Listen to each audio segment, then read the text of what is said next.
Praise the Lord, everybody. Praise the Lord. Listen, just like in the book of Nehemiah, when Nehemiah wanted to rebuild the walls in Jerusalem, I want y'all to catch this. The enemy tried to stop the movement, stop the work.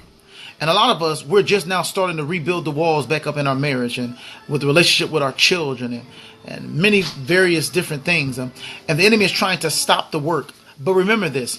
Stay strong. Know that you can do all things through Christ, which has strengthened in you. And remember, God's will always be done. But the question is, will it be done through you? Love you. Have a wonderful day. Bye-bye.